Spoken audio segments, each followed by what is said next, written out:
that. Yes, they do wash off, but it's a bit too greasy. It's in the box for a reason, causing long-term damage to your hair.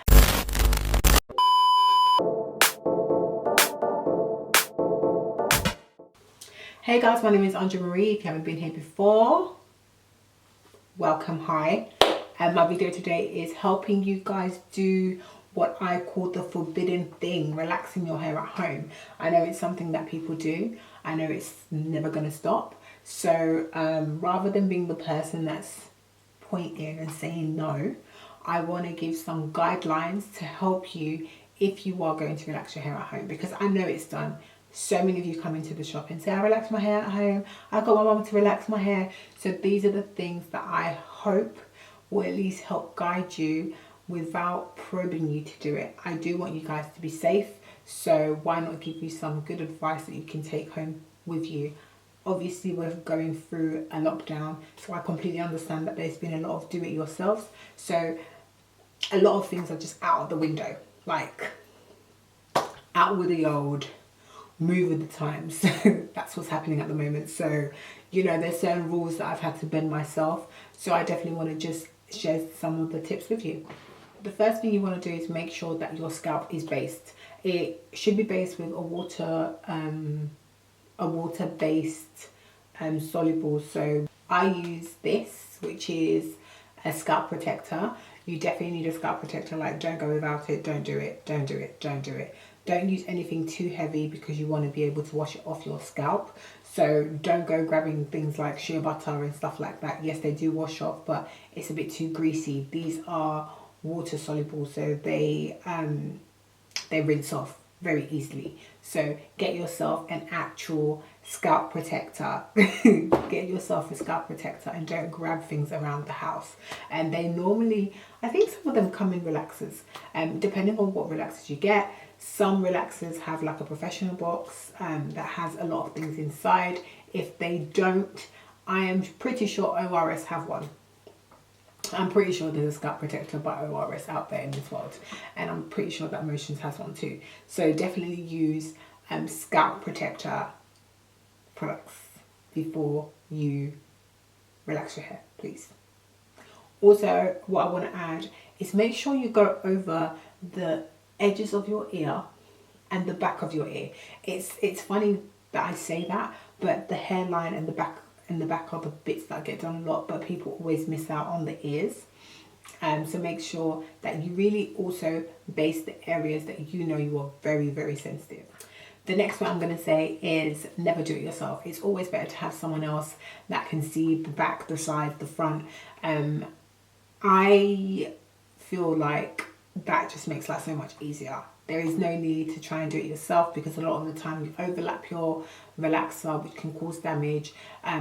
You don't do it fast enough, or the most frequent one is that you actually miss big parts of your hair, and you end up having mismatched, kind of a botched relaxer really.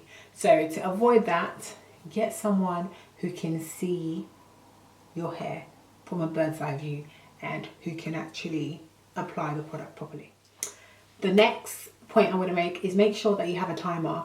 Guys, I want everyone to start reading the manufacturer's pamphlet. You know, it's in the box. It's in the box for a reason. It's in the box for a reason. I really need you guys to take time and read what the instructions that are in the box when it comes to color, when it comes to relaxers, when it comes to everything. Read the manufacturer's instructions, please. The amount of times that I've heard urban legends about leaving relaxers on for 30 minutes, 40 minutes, 50 minutes. That's not what the manufacturer instruction says. I can bet on it. And it's an urban legend. That's an urban legend. Do you know why you have to leave a relaxer on for 30, 40 minutes? It's the wrong relaxer. It's the wrong relaxer for you. You need a stronger relaxer if you have to stay 30, 40 minutes with a relaxer on. It's not possible, and it is causing great damage to your hair. You might not see it, but it is causing long-term damage to your hair. I don't care how strong your hair is, eventually it will catch up. It always does. I've seen it. I know it does. So make sure you read the manufacturer's instructions and leave the relaxer on for as long as it says. Like 1 or 2 minutes won't kill you, but half an hour? No. And the reason why I say this is I've seen so many people not only overlap their hair because they're relaxing their hair at home, but then they've left it on for a long time and they have stringy hair. And that's what happens when you over process your hair. It's under processing means that you've just picked the wrong relaxer for yourself. And that comes with a consultation, which is why I always implore that you have a hairstylist that can help guide you for things such as relaxers at home. I think it's very important to contact your hairdresser and say, look, we're in a pandemic or we're in a lockdown or whatever the situation may be. I mean, the future, we're going to leave this pandemic behind. But in the future, it's really important that you just have discussions with a hairdresser and just so that you can at least have the right products. I cannot tell you the amount of clients who know exactly what I use in the salon. So they have that information at hand so they can make better decisions at home, so that when they come back into the salon, we're not dealing with huge amounts of breakage. And for those that can't find the relaxers that we have professionally, they send me an email and I send, you know, different types of relaxers that I think would work for their hair type. So I think it's so important that you have somebody there to help you as a guide. Use a silicone brush.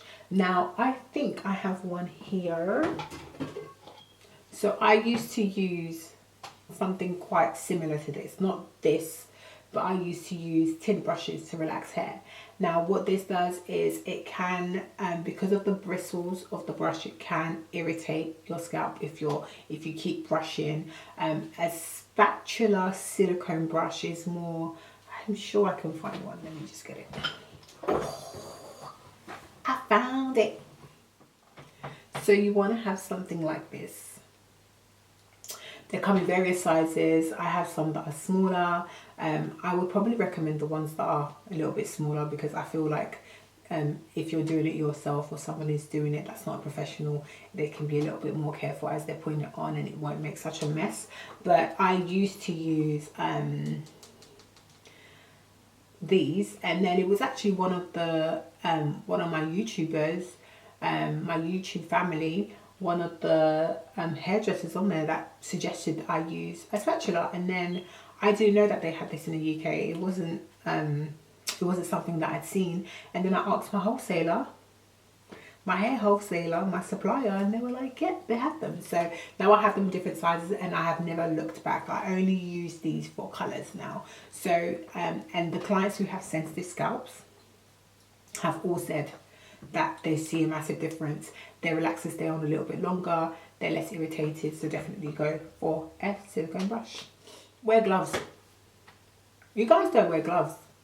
Like, most kits come with gloves, so you know, use gloves. If you want more durable gloves, you can use like non-latex gloves if you're allergic, or you can even just use your household gloves. But definitely protect your hands because they are your prize. They are the prize. You have to, you know, you like the relaxer could irritate, so it's really important that you protect your hands, and also it helps with the messiness of the whole situation. So just make sure that you protect these bad boys, okay? And my last tip is make sure that when you're shampooing your hair, you have thoroughly rinsed out the relaxer. So don't apply shampoo with bits of relaxer in your hair. So make sure that your scalp is clean so you can start a fresh shampoo. And once you have put the shampoo on, I would say to shampoo your hair very thoroughly.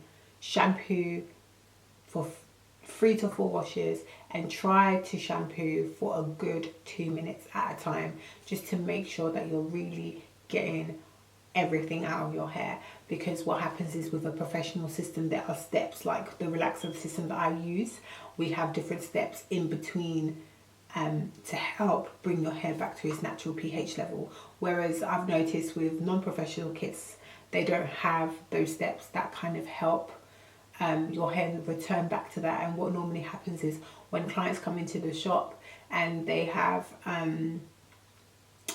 had a relaxer at home and they tell me that, oh, I relaxed my hair yesterday, or every single time I always go to the back, and I always neutralize their hair again.